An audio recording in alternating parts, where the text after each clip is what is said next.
Qual é o problema? Em seu meio há homens que aceitam suborno para derramar sangue. Você empresta visando lucro e a juros e obtém ganhos injustos, extorquindo o próximo. E você se esqueceu de mim, palavra do soberano Senhor.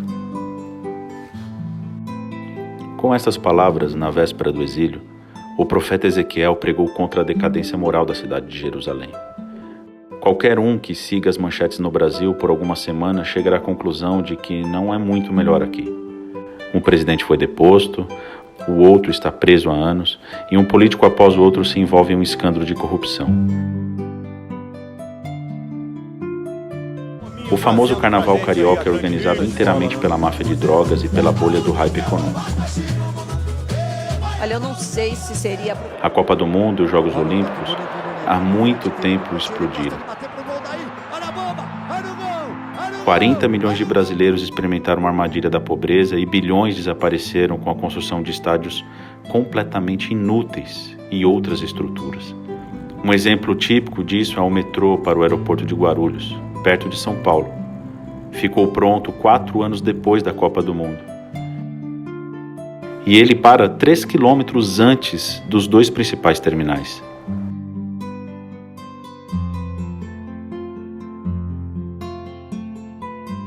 Tráfico de drogas, prostituição e em todas as esquinas.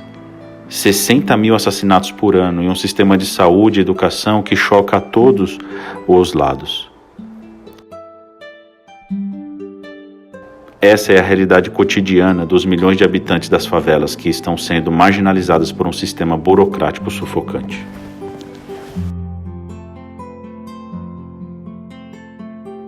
As casas em que vivem oficialmente não existem. Invasão. Boa saúde e educação decentes estão disponíveis, mas apenas para aqueles que podem pagar.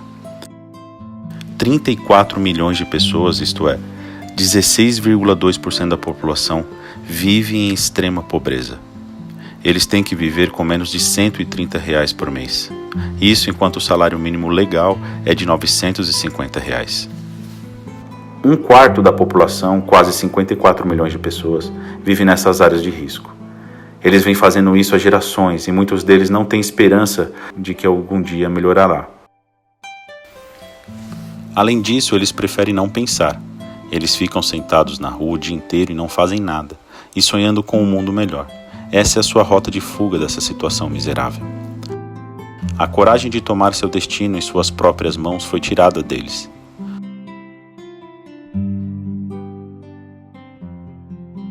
No Nordeste, empobrecido, existem aldeias inteiras onde nenhum trabalho real pode ser encontrado e comunidades inteiras vivem do Bolsa Família, uma forma de assistência para os mais pobres dos pobres, que foi criada para mitigar as diferenças extremas entre ricos e pobres.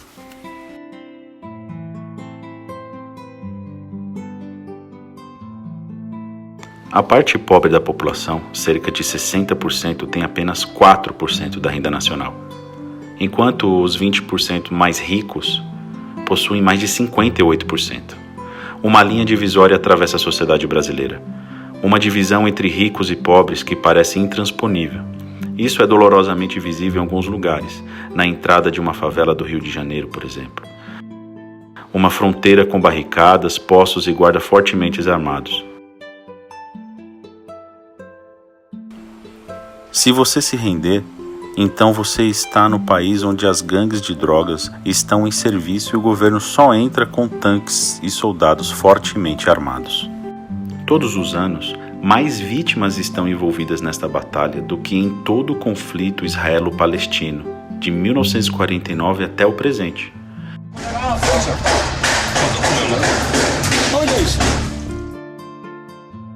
É uma guerra no Brasil, uma guerra que ninguém fala, uma guerra oculta. É por isso que, no início deste século, algumas igrejas em São Paulo responderam ao chamado, não apenas para abrir suas portas para o culto dominical, mas também para abri-las para as crianças das favelas próximas, de segunda a sexta-feira. Eles perceberam que a pregação da caridade não era suficiente, mas que isso deveria ser acompanhado por uma ação concreta, e isso começou muito pequeno e modesto. Nenhuma ação esmagadora, mas apenas pegar algumas crianças de alguma outra forma que vagariam pelas ruas. Ajude-os com português e matemática. Muitos deles abandonaram a escola aos 15 anos como praticamente analfabetos. Desistir das tabuadas de 1 a 10 era uma tarefa impossível. O conhecimento de seu ambiente estava limitado à sua própria rua e ao desenvolvimento de seu país. Eles nada sabiam. Ao fornecer essas lacunas, eles ajudaram essas crianças em suas necessidades mais básicas. De que outra forma eles poderiam se transformar em cidadãos brasileiros de pleno direito?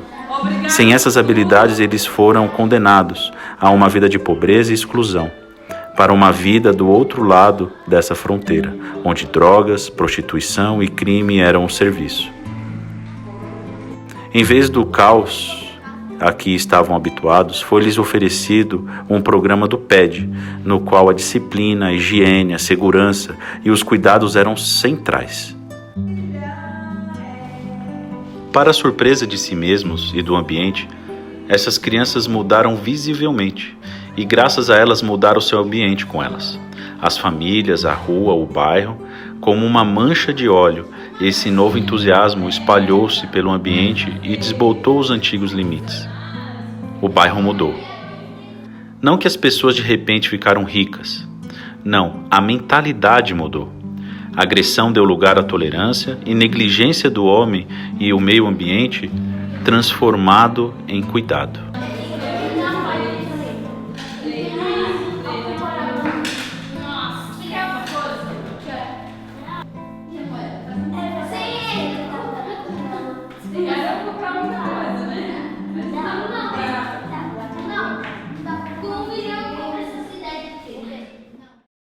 Que ela coloquei nas mãos dela.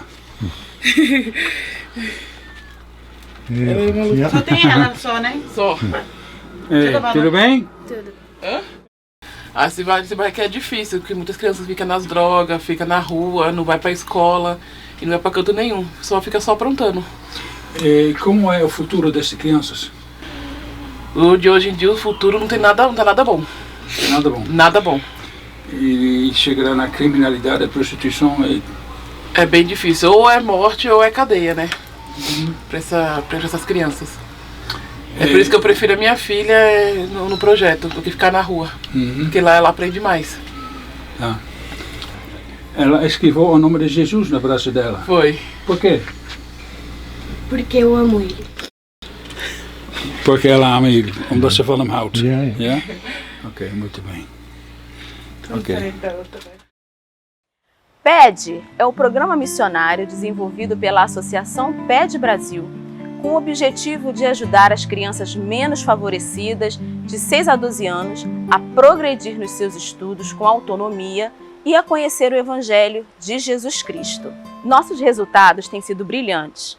Prova disso é que as diretoras das escolas municipais procurando os nossos projetos para inscrever as suas crianças que têm mais dificuldade. Isso porque elas percebem que as crianças se destacam nas atividades escolares e mudam o seu comportamento.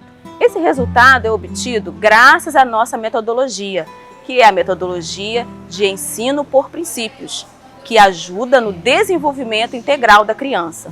Isso acontece graças à nossa metodologia de ensino por princípios bíblicos. Para que isso aconteça, nós oferecemos atividades que trabalham a área cognitiva, física, emocional e espiritual da criança. Vamos lá.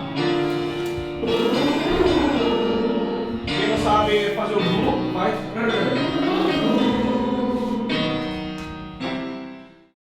Tudo isso com atividades muito lúdicas e significativas, porque no PED aprender é muito divertido. Os nossos voluntários participam de capacitações contínuas através da nossa rede de coordenadoras que visitam periodicamente os projetos. Os nossos encontros de capacitação pedagógica são o combustível e o coração do PED. Afinal, é muito melhor continuar quando nós não estamos sozinhos. O PED é uma importante ferramenta evangelística para as igrejas, já que ao inscrever a criança no PED, os pais concordam em receber visitas dos voluntários, Sendo assim, o PED se torna um braço missionário da igreja na comunidade. Eu tô gostando, eu tô feliz. Uma coisa assim que eu tô feliz, porque lá, além de ensinar, ensina coisa da igreja também, entendeu? Ensina as coisas certas. Então, assim, eu tô feliz, né, Tawane? O que a sua comunidade precisa fazer para ter um PED? Nós precisamos de uma igreja que apoie ou alguma instituição. Precisamos de voluntários, que são os nossos missionários facilitadores, um para cada turma de 12 crianças. Precisamos de um coordenador, uma sala de aula mobiliada e muito amor pelas crianças. O PED é um projeto muito simples e barato de ser executado. O que eu idealizo para o futuro é uma sociedade onde projetos PED não sejam mais necessários. Mas não é segredo para ninguém que a sociedade possui uma grande lacuna nesta área. E é aí que a igreja pode atuar de maneira significativa e relevante. Eu e você podemos fazer parte da transformação social e a transformação da vida de milhares de crianças brasileiras. Junte-se a nós, venha fazer parte do programa PED. Qual é o efeito do PED nas crianças? Pesquisadores da Universidade Erasmus de Roterdã e da Universidade de São Paulo concluíram que as crianças que participam do programa PED têm em média 1 ano à frente do desempenho escolar de crianças que não participam. Mas melhor do que essa consideração geral são os testemunhos dos antigos alunos do PED, Ariane e Jordan. Eles contam como o PED contribuiu para suas vidas, como o programa PED fez uma mudança radical em seu destino.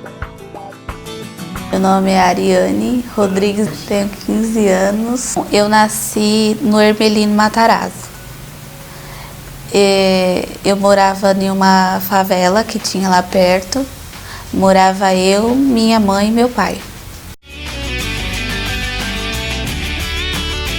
Minha primeira memória foi quando eu cheguei lá, eu era muito tímida. Quando eu cheguei lá, eu me sentia à vontade, assim. Tipo, me tratava como você já me conhece há muito tempo, sabe? Aí falava, Ariane, nossa, você é muito legal, não sei o quê. Aí eles, tipo, tratavam como você já me conhece há muito tempo, desde quando eu era bem menor. No começo eu tinha timidez, mas agora eu não tenho mais por causa que eu já conheço as pessoas de lá.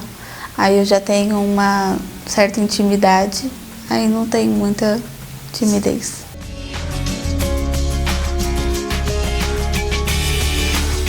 Eu quero fazer faculdade, prestar o vestibular,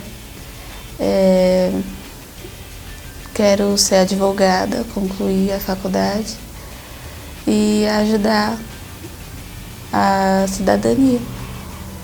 Eu quero mostrar para as outras pessoas que nada é impossível, a capacidade vem de você. Tenho 16 anos, moro em São Paulo, Brasil. Minhas qualidades, é bem difícil de falar delas. Eu creio que minhas qualidades elas são estudar mesmo, ter um interesse pelas matérias da escola. Sim, eu cheguei, foi com uns 8 anos de idade eu cheguei. Estava passando muitas dificuldades na escola com aprendizado, além de o professor ter que lidar com 30 alunos, ele não tem o tempo suficiente para poder sentar e ficar ensinando para aquele aluno uma coisa que já passou. Aí sempre aquele aluno que não aprendeu ficava para trás e eu era um desses alunos. Tinha muita dificuldade, não na área da matemática, que até na área da matemática eu tinha um aprendizado bom, agora na área de português, de ler principalmente, que eu não sabia ler. Eu só fui aprender a ler, eu agradeço esse projeto, porque eu só fui aprender a ler quando eu entrei no PED. Não, minha autoestima tem sido melhor do que era antes. Creio que depois que eu vi que eu tenho a capacidade, assim como os outros, de resolver qualquer coisa que me passam, tanto em várias áreas do conhecimento, assim como na vida, eu tenho consciência de que eu tenho um potencial. O ensino médio seria Seria os últimos graus que tem o ensino fundamental, que é do 1º ao 9º, e tem o ensino médio, que é pré-destino para a faculdade, que seria o próximo. E eu tô nele. E após eu terminar, eu tô no 2º ano do ensino médio, tem mais um ano por ensino médio para eu terminar a escola. Eu pretendo fazer a prova do Enem, que é o Exame Nacional do Ensino Médio aqui no nosso país, que destina, que através, se eu tiver uma boa nota, eu vou ou para um programa do governo que incentiva a educação, que é o ProUni, ou para o SISU, que leva você para a Universidade Federal, que tem aqui, que é uma educação de graça e de uma ótima qualidade. No momento, ao final de 2018, teremos ajudado 1.078 crianças em 27 projetos no estado de São Paulo, Rio de Janeiro, Piauí, Maranhão e Pernambuco. Esperamos que, com a sua ajuda, no decorrer de 2019, possamos expandir o PED nos estados de Santa Catarina, Paraná e Distrito Federal, multiplicando o número de crianças que podem ser beneficiadas no programa PED para 2.000. Como você pode apoiar o trabalho da Associação PED? Se você foi tocado por essa história e gostaria de iniciar um PED, entre em contato conosco. Gostaríamos de lhe contar como você pode ajudar. Você quer apoiar financeiramente o nosso trabalho? Ficaremos felizes. Com sua contribuição, podemos novamente oferecer a dezenas de crianças. In tegenstelling tot onze collega's verzamelen wij geen geld bij Children Asking om dat vervolgens aan de uitvoerende projecten te geven. Zouden we dat wel doen, dan zouden we hen daarmee volkomen afhankelijk van ons maken in een soort van neocoloniaal systeem dat aanleiding geeft tot gemakzucht en corruptie. In plaats van dit te doen, besteden wij ons geld volledig aan de instandhouding en het opbouwen van een zogenaamd coördinatricenetwerk. Een coördinatricenetwerk is een netwerk van hoogopgeleide en gespecialiseerde mensen die getraind zijn om de vrijwilligers uit de kerken op te leiden tot pedijuf. Door dat te doen wordt iedere investering die u doet in de adoptie van een leerplek wordt 10 tot 20 of 30 maal vermenigvuldigd. In plaats van 1 kind op te leiden, leiden wij dus de juf op. Dit is een zogenaamde HR-ontwikkeling, hoogrendementsontwikkeling. Hierdoor zijn we in staat om op dit moment al meer dan 2000 kinderen dagelijks te ontvangen in onze PEDI-projecten in Brazilië. Maar ook hebben wij dankzij deze ontwikkeling de afgelopen periode de oversteek kunnen maken naar Portugees-Afrika. My name is Eric Boteguin. I'm from Brazil, but I live in the Netherlands already for 12 years, and I'm a football player. At the moment I play for Feyenoord. I'm Melina Boteguin. I'm married with this handsome guy. I'm a housewife, but now I'm working also in the church. Erik Visser, he invited me to get know more the project, and once I was on my holidays in Brazil, I had the opportunity to go there and see with my own eyes how amazing, how serious and how good this project is for those children there. Well, I was surprised when I came into the project because I saw a lot of children with new dreams, with new expectations. They should be on the streets, but actually they were there studying, so they are changing lives there. That's what I saw. Yeah, it was of course very impacted for me as well. First time that I was at the favela, on those surrounded, to see how those families live them situation, so I was very impacted. Well, now we are ambassadors from Children Asking, so we are using our image to try to bring people into the project, to get them to know more and try to make them help. People can go to our website and choose to donate or to adopt a child. And we also have once per year a gala dinner where we do auction and we raise money for everything for the Children Asking.